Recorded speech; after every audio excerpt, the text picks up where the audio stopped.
right, everyone, welcome to another episode of the Good Life Small Business Podcast, and I am pleased to be joined today by Jasmin McGinnis, who is the owner of Baristas Daily Grind here in Kearney. So, Jasmin, thanks for joining us. Thanks for having me. I appreciate it. So let's just get into it here a little bit. We'll start off with some icebreakers so we can get to know you a little bit better. What books are you reading or listening to right now?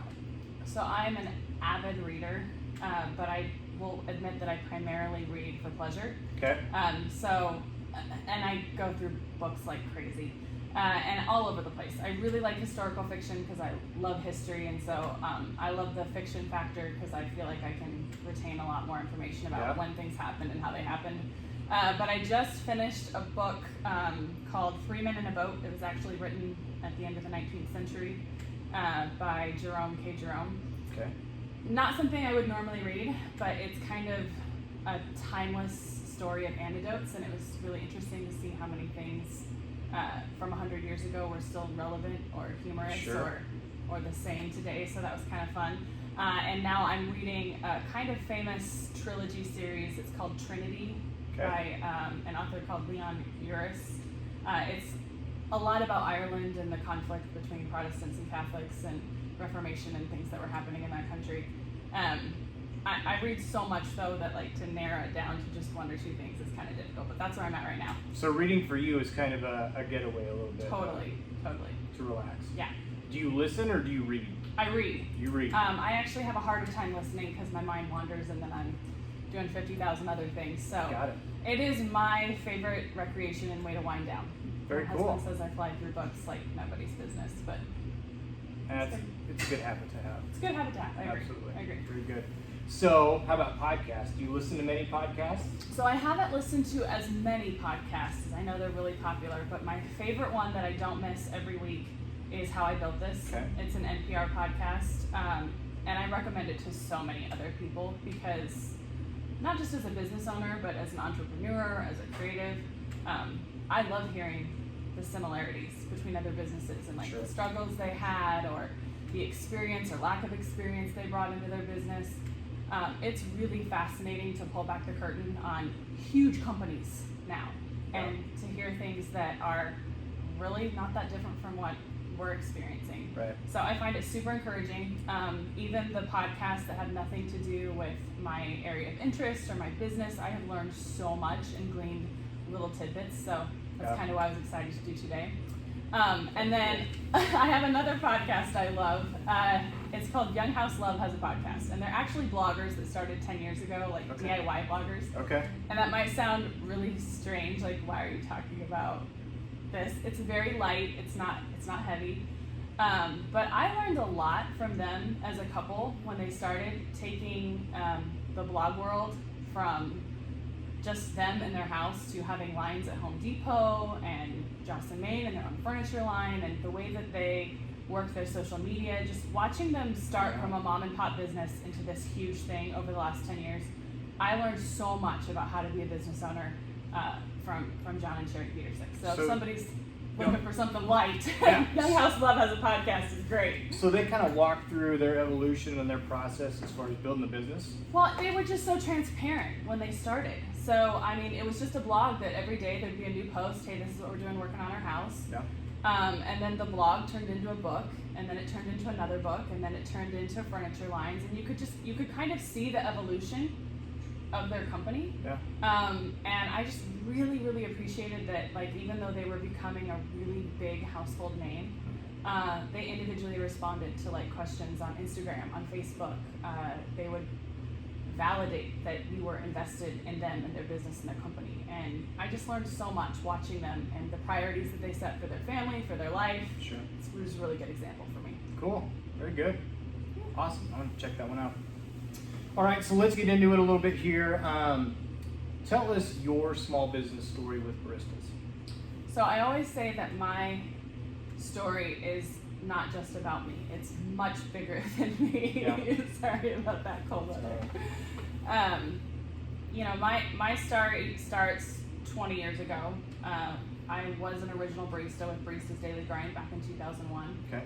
And I had the incredible opportunity to work for the founders, Kathy Mettenbrink and Steve Sigler.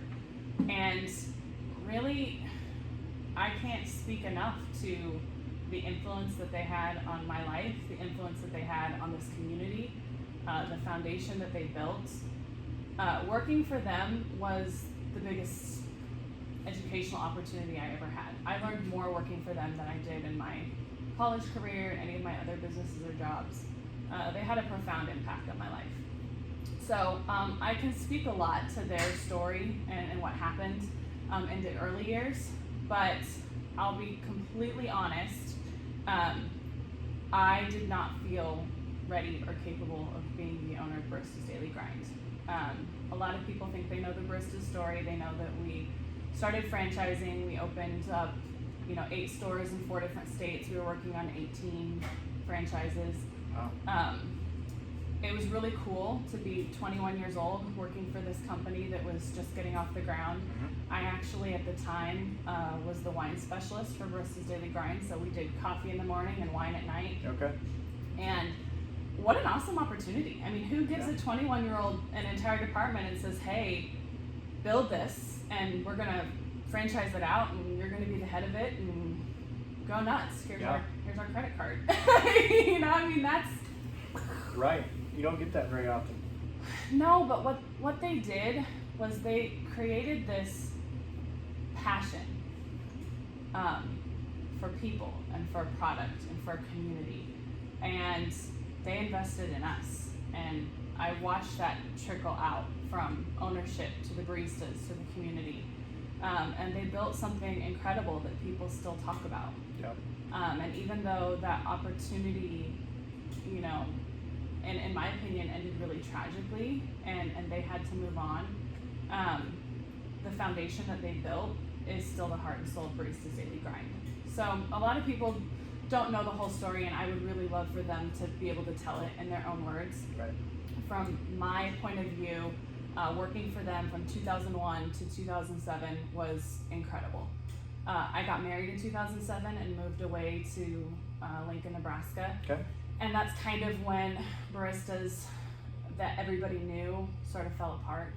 Mm-hmm. I'm very proud of being a part of that crew that was here, though, because when we lost all of the stores and everybody else didn't know what was going on, us baristas did. We knew who we were working for and what we were doing, and that's why we went to the street and worked in kiosks for 60 days until, Kathy's son Ryan Denhart was able to get this location and bring Baristas Daily Grind over here. That is a huge testament to the foundation that they built, that all of those baristas stayed. And this was, you gotta think, this is 2007. Yeah. This is before Facebook was public. This is before social media was around. I, honest to God, believe that if we had social media in 2007, baristas would still be in their original locations, because we would have been able to be a lot more transparent about what was actually going on. Yeah. Yeah. So it sounds like a buzzword nowadays is culture, company culture. Back then it probably wasn't even really, it wasn't that word, but that's really what they built, was a culture that where, like you said, someone as young as you got buy-in, you can see what the vision is, and they kind of led you down the road. Absolutely. So that was really amazing. It was also really heartbreaking, because when you get to be a part of something as incredible as what Baristas Daily Grind was, and transforming downtown and transforming the community, and then losing all that and ending up in a little strip mall across from the college. We went from having 3 stores in Kearney, a north store, a bakery, and a drive-through, to one little store in a not ideal location. And I'm 100% transparent about that. No disrespect for my neighbors or this area, but we are not conveniently located here at our campus location. And we refer to it as the main shop or the campus location because it has been here now for over 14 years. We were very well aware of the struggles. For a long time, we had no signage. Everyone just knew it was kind of by Bill's Liquor. Right. We have a horrific residential alley that I like to joke is extreme coffee if it's not graded, because you get it and you're bouncing around down there. Yeah. And we share parking with a number of other businesses. Location-wise, this is not ideal.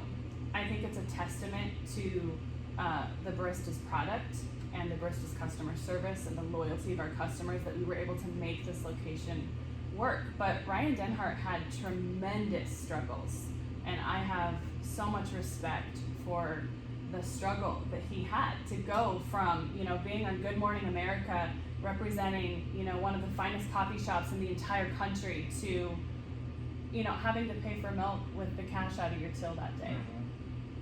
It was really devastating for the community. Wow. And for baristas. Now, a lot of people are under the misconception that this location is amazing because we're across from the college, and that must be where we get all of our business.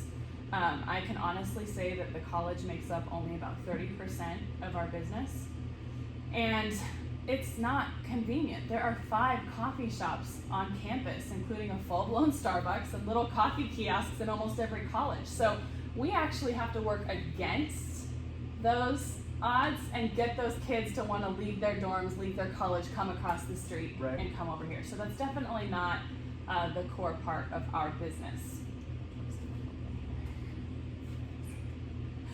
So, think about that. In order for baristas to be successful, come around, please, thank you.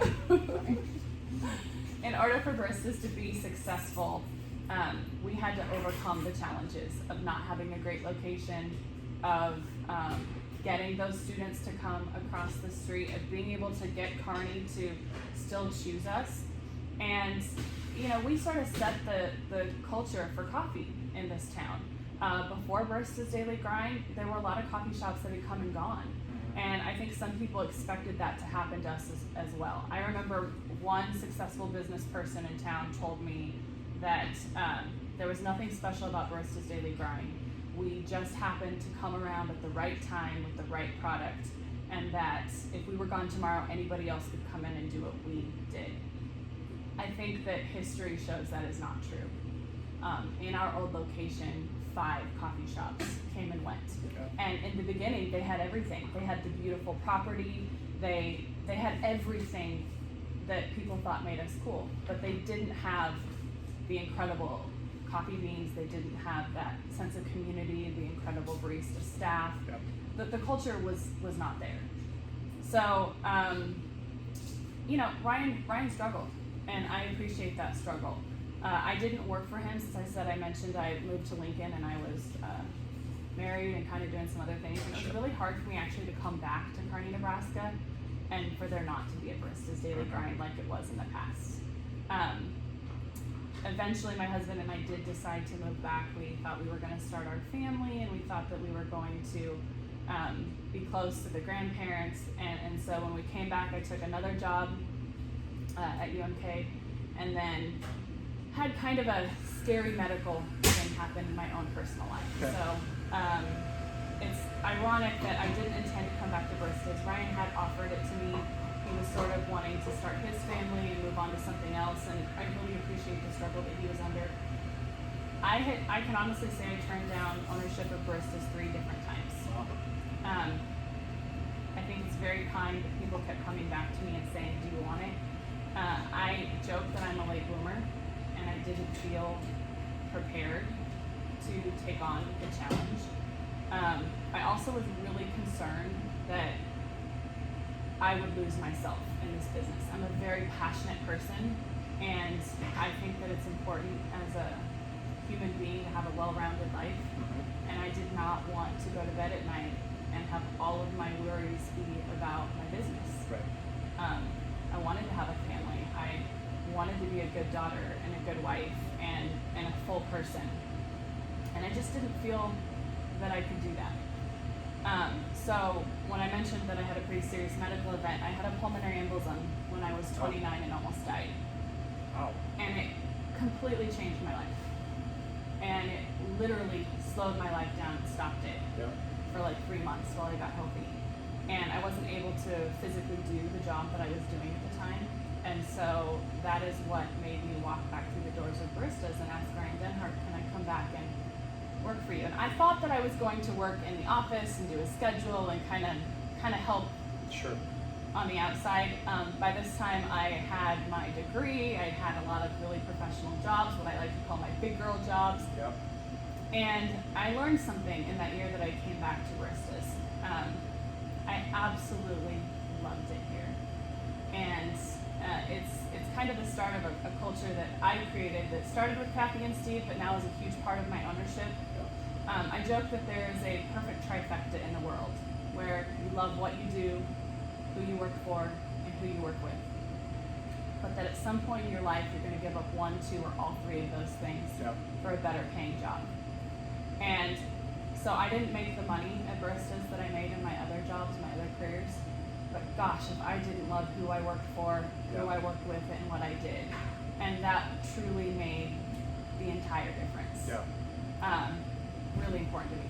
So when you came back that first time to talk to Ryan, were you planning on it being what it's turned into? Or were you planning on something to get you by for a little while? Yeah, absolutely not. I thought I would come back for a little while, help him get on his feet, be a little bit more successful, and you know, like I said, I can truly appreciate the struggle that he was under now, and the challenges and choices that he was having to make in his life, because he needed to do something else. And so we don't talk about it very much, but there was another ownership in there, and again, I want people to be able to have their own stories. Sure. To make a long story short, Baristas was bought so that another business could be started, and it switched hands quite a bit. That also taught me a lot of things about what to do and what not to do, because I went from being a barista on the floor to being the manager of Baristas Daily Grind for those people. And I probably wouldn't have stayed in that position because the culture at Baristas was changing.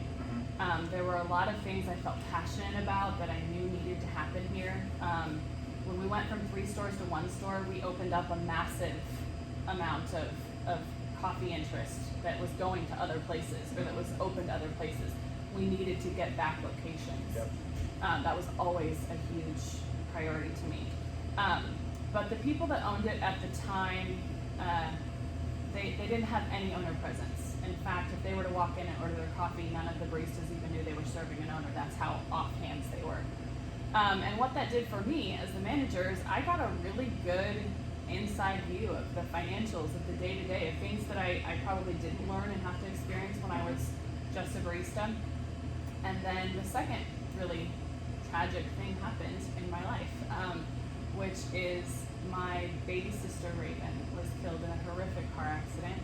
I'm sorry. It's really difficult to talk about. She was 23, married to my brother-in-law Edgar, and had a 13-month-old baby. She was killed by a state worker driving a city dump truck who was high on meth and rolled her. And the reason why I have to talk about this part of the story is because around the same time that she was killed, the people who owned Baristas at that time decided that they couldn't be bothered to keep this company alive, and they were just going to let it die. And I couldn't stand that thought. I couldn't handle it. Like, we had this amazing company, these amazing customers, and so much working for us. But they were just going to let it die. They were just going to let it go away. So many distractions here, even when we were closed. It's a coffee shop. It's a coffee shop. It's a coffee shop. What do you expect? There's always something going on.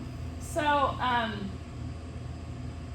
my brother-in-law was devastated with the death of his wife, and obviously trying to raise a 13-month-old baby. Sure. His whole life changed, and he was not okay for a while, as anybody can understand. He would not be. The first year after my sister died, he lived just a couple blocks from the coffee shop. Sometimes the only time he would leave the house would be to put the baby on his shoulders, walk to Baristas, get a cup of coffee, and walk home. But his visits to Baristas kept getting longer and longer as he got to know them, and little by little we got him behind the counter, and I always thought he'd make an excellent barista.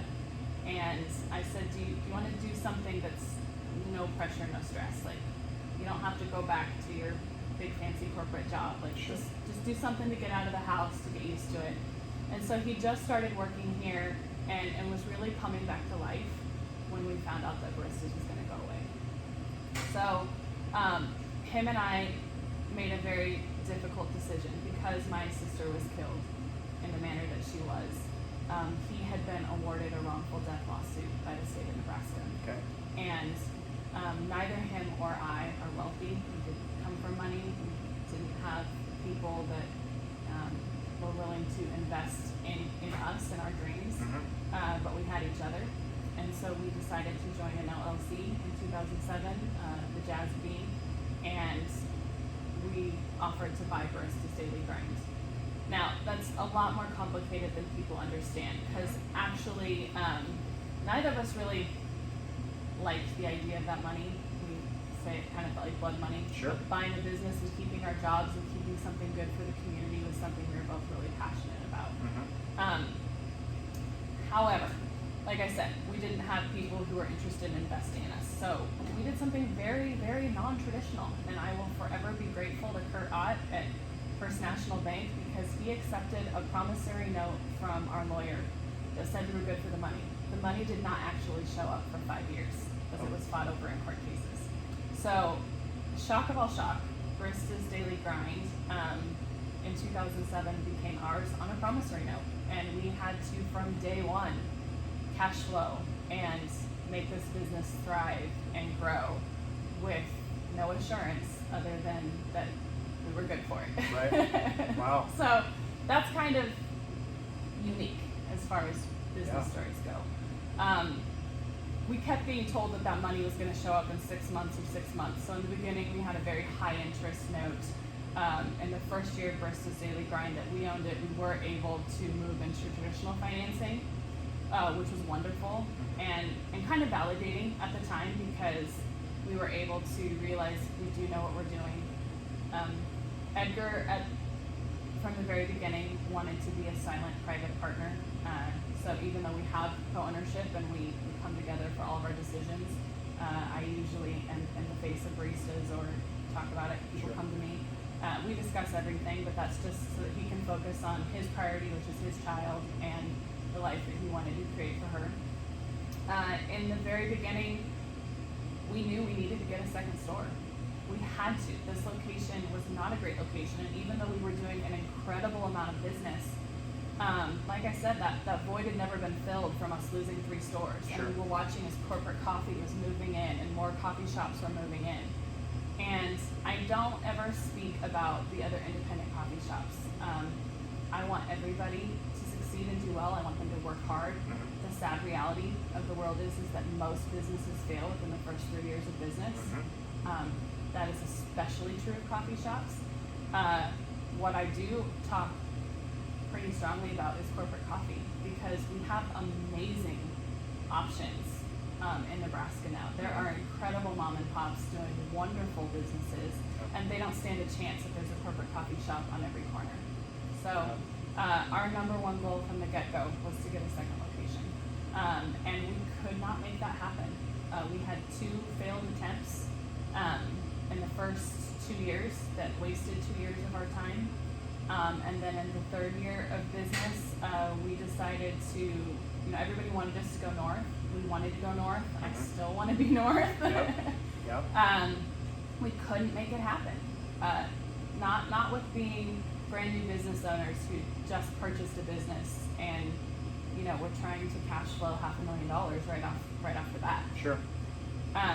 So we focused really hard on our brand, on the quality of our products, on investing in our baristas, and making sure that culture that I fell in love with, 20 years ago, was the culture that we exemplified, and we really focused on showing the public that we'd come full circle, that Baristas was back in the hands of an original barista with original barista dreams, and that sort of channeled all of the movement that Edgar and I had made in the last 7 years. And that's actually the really weird thing, is that as of this year, he and I will have owned Baristas longer than any other Baristas owner, including the founders. Really? Yeah.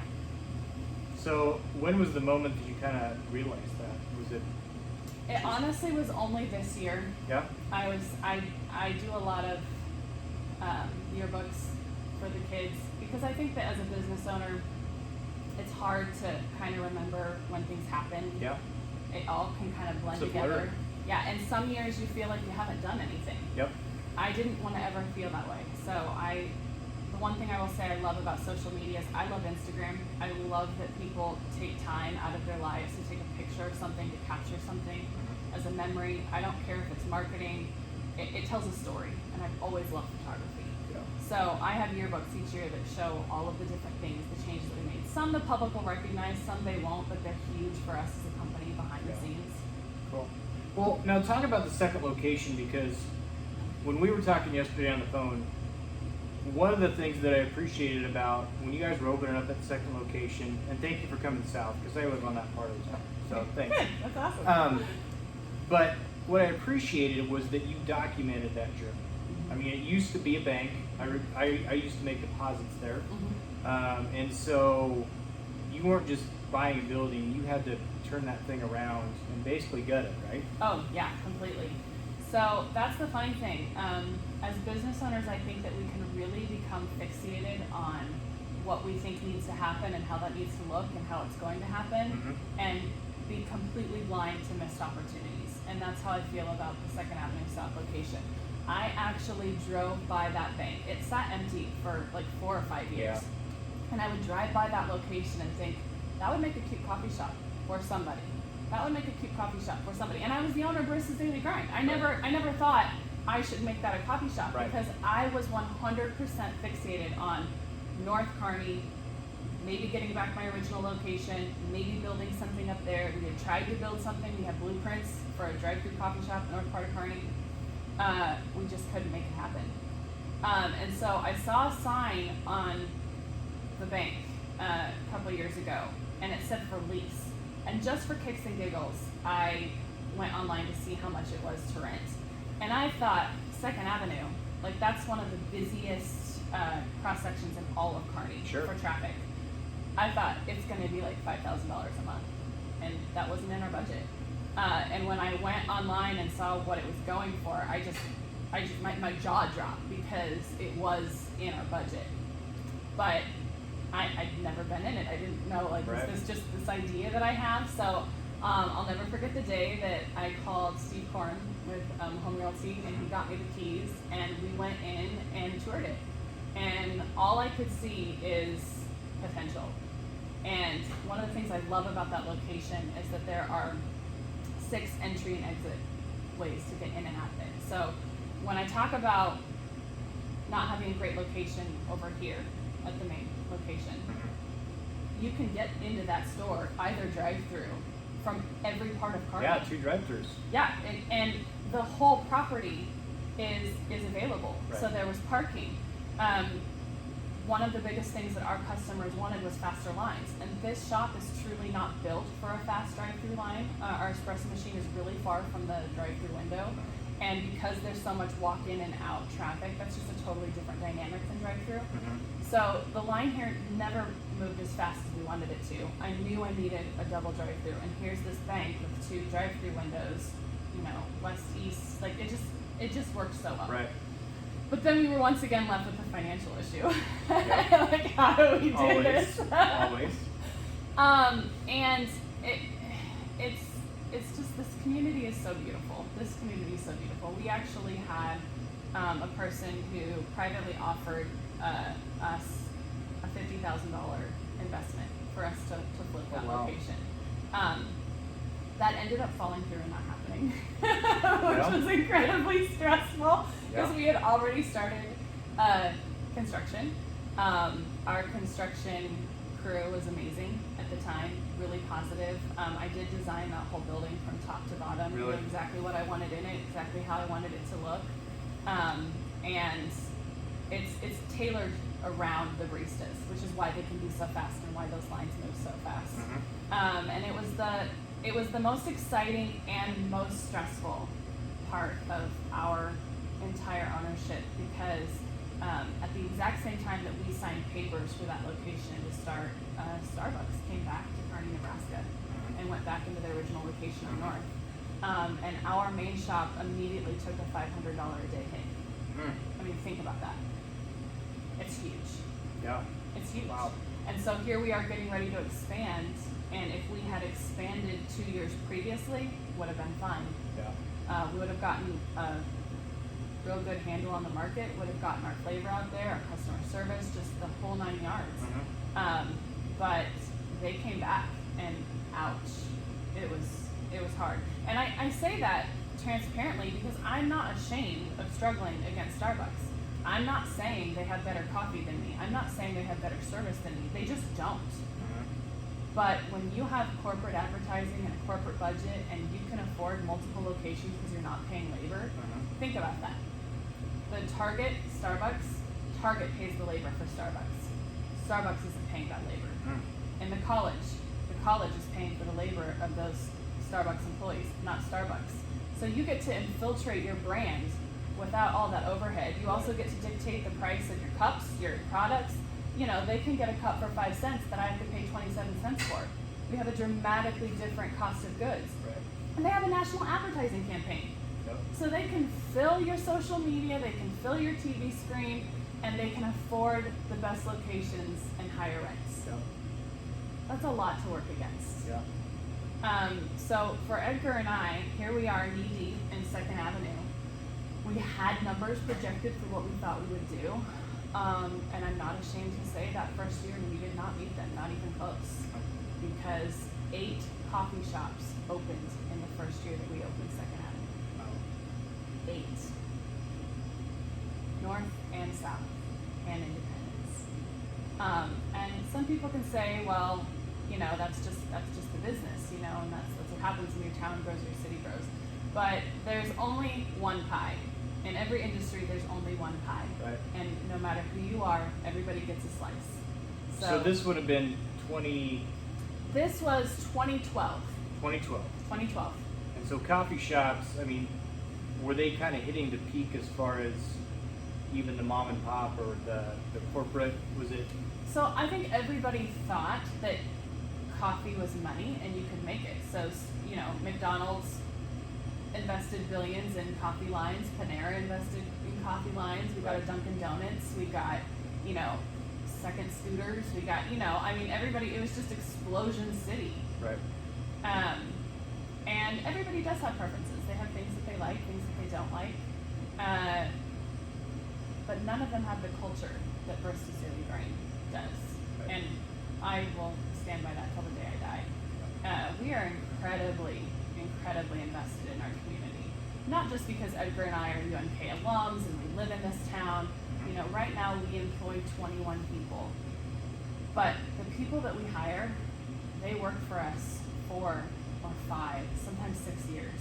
Those are really long relationships. Yeah. We are not a high turnover coffee shop. We don't bring people in and have them work for us 6 months for a year. So when you come to be a barista at Baristas Daily Grind, you're investing in a culture and you're investing in a community, and this community recognizes my staff, and my staff goes out as a beacon, as an advertisement for Baristas Daily Grind, and they all know that. We have these tremendously big relationships, and we have a huge pulse on what's happening in the community. We are serving, you know, the policemen and the lawyers and the teachers and the soccer moms of this community. We know when people are struggling. We know when people are needing to talk to a stranger, and sometimes it's easier to pour your heart out to a stranger than it is to talk to somebody in your life. Yeah. So the culture of what we're doing here and the investment that we're making in our staff and in this community is just not something I see can even be replicated in other industries. That's awesome. So let's talk about culture a little bit. So you say you don't have a high turnover. Do you set the stage when you're interviewing people? Do you set the stage their first day? How do you start infusing that culture when you're bringing someone in? We're incredibly selective, and I'm very proud of that. Right now, I have 30 applications on my desk. We only hire once or twice a year, and we only have to hire once or twice a year because our staff is graduating out into other things. You know what I mean? We try to hire freshmen and sophomore because we want to have that 4-year investment. And so when we have 30 applications on our desk, we kind of comb through it, and we are looking for a lot of things. We're looking for diversity because I very strongly feel that we cannot grow as a company or a community if we surround ourselves with people who think, look, and act just like us. So I do look for diversity. It's not just a fancy word or hashtag I like to throw around. If you look back at the last 6 years of Baristas, you're going to see a number of cultures represented here, and that's intentional. I also like to keep a 50-50 on men and women. Okay. I always get more applications for girls than I do guys. I don't know if guys think that it's not cool to be a barista. It's like the coolest thing on the coast to be a barista, but around here it's like pulling teeth. But I like the dynamic of keeping things, 50-50. And we actually interview all of our potential employees 3 times, just like a real job, because the second that they start working for us, we are training them for a bigger world.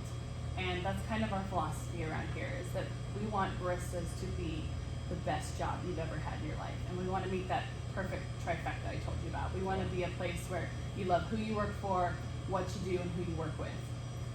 But to do that, we have to have good communication, and we have to have a huge level of respect. And we want to earn that respect. Sure. So we work beside our staff. And Edgar and I both work on our bar next to our staff. And it's not because we have to or we can't afford not to. It's very intentional that we walk the walk and talk the talk. Yep. And set the example for our staff of what we want them to look, sound, and act like. And so in that interview process, we're already looking for somebody who's going to complement the family, who's going to help the family grow, who's going to bring a new dynamic. Maybe we've got a lot of people with a lot of energy and we need somebody a little bit quieter. We don't know what it is until they walk in. Sure. But of those 30 applications, probably only 5 people get interviews, and of those 5 people that get interviews, only 1 gets hired. So it sounds like to me, though, correct me if I'm wrong, what you experienced when you started working here, you're kind of bringing full circle to who you're bringing in. Absolutely. And then Edgar and I are very intentional in getting involved in their lives. So when I worked for Kathy and Steve, I'd never worked for somebody before who brought me dinner or invited me to their home to just chill, and not in an inappropriate way, in a very awesome team building. We're going to make you pizza, and we're going to talk about your dreams and your life and get to know you and see you as a person outside of this job. So Edgar and I are very intentional about doing that, creating opportunities for our staff to do things together so that they can become a good unit. And there are challenges to this, because like I said, not everybody thinks the same way, believes the same way, looks the same way. We have conflicts and problems. I'm not going to say we don't. Right. But one of the things that I'm so incredibly proud of is that I will have team members who say, I don't want to work with this person. They drive me nuts. And we don't allow that kind of culture. We make everybody work through their problems, talk through their problems, and in the real world, you don't get to choose who your boss is. You don't get to choose who your coworkers are. Right. So this is a good time to learn those life lessons. And 9 times out of 10, the people that start out hating each other are best friends a year later, and best friends years later on. Right. And I love that ripple effect. I love the fact that we create a culture of people who feel like a family. Yeah. And it's not hard to get them to, as I joke, drink the Barista Kool-Aid, because it's a part of them. They're obsessed with learning the craft of making coffee. They're obsessed with what we call pure customer love, and making sure that no one is invisible, everyone is seen, everyone is welcome to come into the shop. And because we're doing that behind the scenes as well as in front of the scenes, we have a really healthy work environment where everyone feels that they have a voice at the table. We don't always, change and do exactly what your ideas, but you're more than welcome to present it. Yeah. And I love seeing the ripple effect that we have of these kids when they do go off into the world. They all take a piece of baristas with them into their cultures and into their lives. Yeah. I think that it's, even if they, if you've got an employee that suggests a change, even if the change doesn't get made, the simple fact that they got to state that, and that you heard them out. Well, and it's always benefited baristas. Like, baristas has always been a collaborative effort. I think that's one of the key successes of most businesses is I may have the final say and in charge of who's steering the ship, but I do not know everything. Yeah. I'm not gonna know everything, and I love being able to bring people into my team that are better at things than I am, that I can glean from, that I can learn from, that's how Baristas has gotten more successful, because everybody's left a mark on how things could be more efficient or how things could be a little easier. And I don't understand leadership where you close your ears, shut your eyes, and act like you know it all, because they usually are going to fail. Was there ever a time when you guys were just getting this off the ground and you had the note with the bank, from a culture standpoint, where did you ever lose? The reason I ask this is because I think when finances are in play, that can be a huge part of what your day in and day out mindset is you're making money, trying to figure out how to do that. Was there ever a time when you kind of lost vision as far as what you wanted the culture to be, or no matter what, that was always? No, absolutely. There's definitely a time. And I did lose my vision there for a while. So when Second Avenue did not take off the way that I thought it would, I'm a very creative person, and I actually don't like the financial side of things. It's the part of my job that I have to force myself to do that I don't think I'm great at. We have wonderful accountants, we have wonderful, people that help with like the really important stuff, but I still have to balance that checkbook every week. I still have to pay the bills and steer the ship. The second year of Second Avenue was incredibly difficult. Like I said, 8 coffee shops had opened. And I kind of became obsessed with Starbucks, and that sounds terrible. And I probably did things that I'm not proud of because I was so fixated on, why are you going there? Like, what do they have that we don't have? Like, what is the appeal? Like, I just could not wrap my head around it. And that was detrimental to my team. It was detrimental to the culture of baristas. And I really needed a swift kick in the pants. And I got it. I'm very close with the original founders of Baristas. And, I was constantly being told by Kathy, Jasmine, your team needs a leader. They need you to lead. You have got to stop focusing on this over here and focus on what you can control. And so I had to really, really readjust my expectations. And I learned some really good lessons. I learned there's never just one thing that's going to make or break you. You can't fixate on, I'm going to bring in this product and this product is going to bring everybody to my store. You can't turn into, I'm going to create this commercial and this commercial is going to bring everybody into my store. Likewise is true. So I had to remember to go back to the basics. And the basics for us was, we do have the best product. How do we make sure that it's consistent and perfect every time? How do I infuse my baristas with passion so that they come to work loving what they do, and every customer that does come in, we validate and we feel good and we appreciate, and we meet the expectations that they have coming to Baristas Daily Grind. Once I went back to the basics and started focusing on what we do best, and stopped, I stopped looking at everybody's social media except for my own. I did stop listening to podcasts and other people's things and realized that I needed to just for a while stay in my lane and do what I did best. It helped me refocus. It helped us get back on top of things. Of course, just time was beneficial. And then we got hit a second time. And I know a lot of people in Kearney have talked about this, but everyone's talking about 2020 and how difficult it is. 2019 was horrible for Baristas Daily Grind. We had the floods that started, and I really do feel that Kearney as a community suffered financially and economically. How could you not when so many people were hurt and affected by that? But then this location here, the road closed. The state shut down all of this road from March until September, and this store used to be our rock solid store that we could count on for everything, and it completely flipped and changed. And then we had a pandemic. All 3 of those things are a lot for a business to take. But I had a much better attitude about it than I did previously, because I realized you come to work each day, you show up, you focus on what you're doing and why you're doing it, and what's going to be is going to be.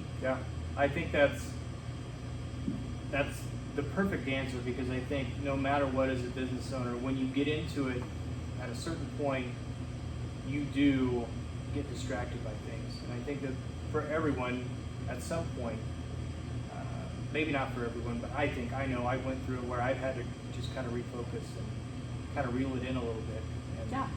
And just kind of get back to the basics, like you said. And that's something I'm kind of grateful for COVID to have done as a nation, as a country. I think that sometimes it's really easy to jump on the hamster wheel and think that success is bigger, better, more, and lose sight. Like I said, part of the reason why I didn't want to be the owner of Baristas all those years ago is because I wanted to be a well-rounded person who didn't just focus on my job and wasn't just known as a person who had this job. COVID kind of forced people to do that. They forced them back into their homes, back into their dining room tables, around their families with their children. And for some of us, we don't want to go back to how it was before. I mean, obviously we don't want the world to be in this situation that it is right now, but priorities became very clear. And there's a really famous book about, knowing your why, and lots of people listen to Simon Sinek and things like that. And it's valid because it's true. You do need to know why you're doing this. And Edgar and I own Baristas Daily Grind because we feel that it brings value to the community. We're passionate about what we do, but the biggest impact we get to make is on the kids that work for us. And over the last 7 years, we've had the privilege of, deeply affecting a lot of lives. Not just in providing a great work environment. Some of these kids we sent to Greece and Seattle and, given other opportunities outside of Kearney, Nebraska, investing in them and their education, and watching them become amazing people that are going to go out and do amazing things in the world. It's just like being a teacher, but in a business setting. That's awesome. So let's talk about the pandemic, COVID-19 a little bit. One of the questions that we always ask on this podcast is what's one thing, because there is so much negative, what's one thing that you have implemented or that you've taken out of the pandemic, that you've implemented in your business, that you've taken out of it and said, this has made us better. We're forced to do this, but it's made us better in the long run. Yeah, like I kind of mentioned, I'm super grateful for this experience, and I can't believe I'm saying that. But having Kearney shut down in March, having to close this store, having an entire nation and country and world shook up by the same thing happening at one time, it gave me freedom. And that might sound really strange, but I think that most business owners, if you don't have a sense of fear in your belly, you might not be doing it right. It's not like we all have the answers. Right. But this was a different kind of fear. I had to pivot, and I had to pivot quickly, and I didn't have time to worry about if the decisions I was making were going to hurt or affect people the way I probably would have before COVID. Right. I just had to act. And because of that, there are things that Baristas has done for the last 20 years, and because they've always done them that way, that's how we never changed. Right. And we needed to change, and COVID provided me that opportunity. So, like I mentioned, because so many corporate coffee shops opened and other stores opened, our pie got smaller and smaller, even though we opened that second location. So for 2 years, we were, barely profitable at all, and that was tremendously difficult. We were having to make a decision: do we keep both stores? Do we, and if we don't keep both stores, which store do we keep? Because the main shop has tons of seating inside, but Second Avenue potentially had more traffic that could go through it. Right. We never opened that location for inside seating. In fact, our dreams for Second Avenue are to grow it so that we have tons of outdoor seating in the garden patio and bring back what we did downtown, but on Second Avenue. Sure. We were not getting ahead fast enough to keep growing in that direction. So we were trying to face some really difficult choices in February, March. And when we shut this shop down, my fear was that I would be sending all of the people that came here out to my competition. And instead, I was so grateful that all of the people that came to this store went over to our Second Avenue location. And instead of us having to struggle, and instead of us floundering or like being still, we were actually thriving. And just that fear being gone of like, will they support us? And I realized, no, we have this amazing product, we have this amazing customer service. There's just not enough people that know about us. And actually shifting all of that traffic over there brought even more attention to what we were doing. Also, we have been offering free delivery on orders of 4 drinks or more for the last 10 years. And I was screaming that at the mountaintops. We're the only coffee shop in town that offered free delivery. And some people might say, well, I just want 1 drink. I need to have like a $20 minimum to warrant a barista going out and maybe coming to you, which is why we have 4 drinks or more. But if you're at the office or you're at school or you're even at home and having people come over, how convenient is it to have the drinks come to you hot, fresh, made? I mean, wow. But when COVID happened, suddenly everybody knew baristas, delivered, and that was incredible. So Edgar and I were also able to do something else. In us trying to debate which store we would keep or could we keep both, this store was very tired. After 14 years being in this location, it was falling down around us, and we'd invested so much in 2nd Avenue that we didn't know how to remedy that situation. Because again, there was fear before, like if we shut it down and hire contractors to come in and do it in a couple weeks, we lose a couple weeks of income and labor and all this kind of stuff. Instead, what ended up happening is Edgar and I didn't want to let any of our staff go. So going from 2 stores to 1 store, we took ourselves off of our bar, gave the kids our hours. Some of them had other things they wanted to do. Some kids wanted to go home for a while. Some kids wanted to take trips. So we didn't have to let anybody go. But Edgar and I decided to be our own contractors. And we spent the 3 months that we were shut down renovating the store ourselves. And we did it on a very, very small budget, but we're quite handy, if I say so myself. And so that what we were given was time. And that's how we were able to do it so inexpensively, because him and I could come in every day and renovate, organize, make things a little bit more functional for us, so that when we did open back up, it was almost like we got 2 brand new stores, for the price of 1. And so I'm extremely grateful for COVID. We could not have done what we have done in a short period of time and gotten a better grasp on changing how Baristas is going to look going forward. And it still is a little different. This store right now is closing at 2 o'clock. It will probably continue to close until 2 o'clock until the pandemic is over, which I see happening, all the way through next year. Very cool.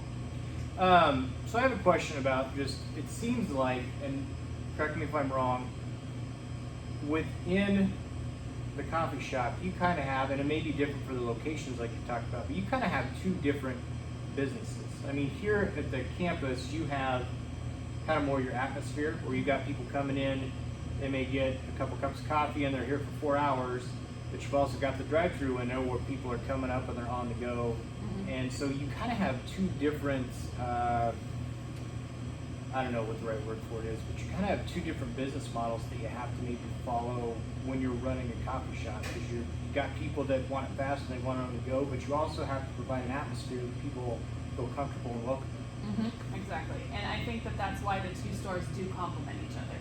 But people are always surprised to learn that we do 70% of our entire business out of the drive-thru. So the drive-thru has always been very important to us, because exactly the point that you made. And we love the culture of people coming in here. I don't mind people coming in and buying a cup of coffee and sitting for 4 hours.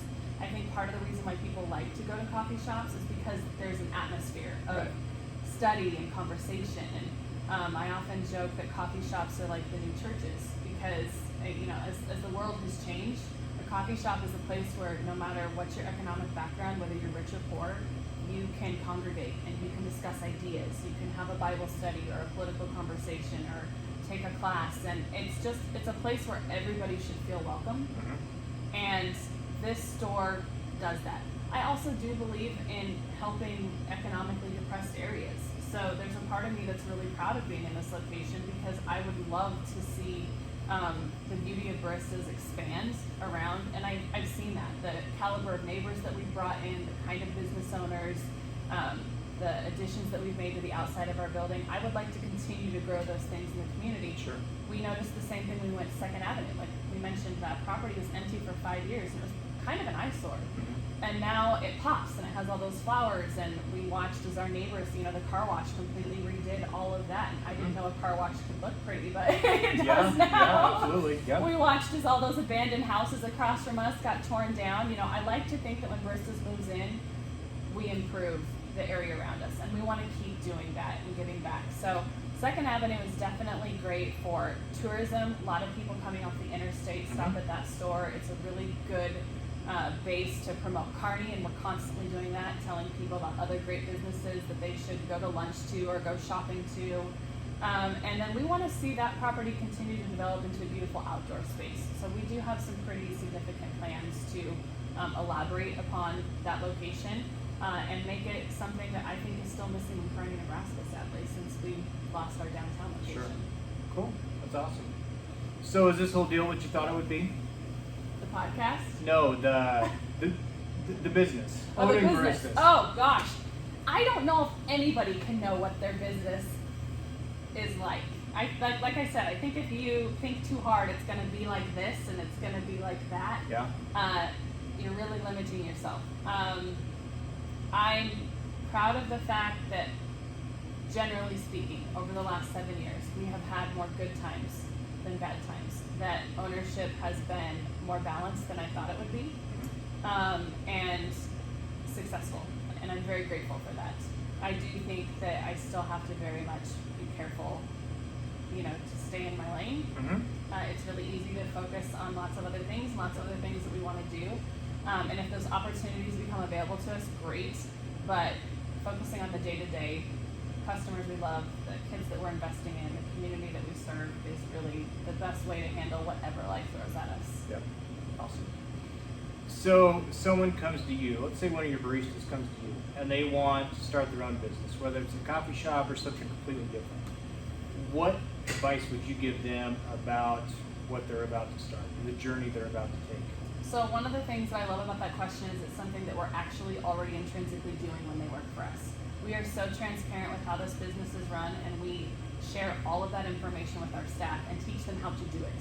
In fact, I teach all of my baristas how to do everything that I do except for pay the bills, because that's not their responsibility. Right.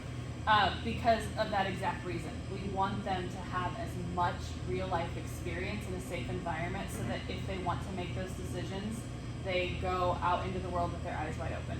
And that's what I would say. If you want to do something, go work in the industry. I hear people all the time say to me, when I retire, I want to open a coffee shop. And I think, why on earth would you want to do that much work? Like, it blows my mind. Do you think you're going to sit in a coffee shop and drink coffee and read books? Because you won't cash flow.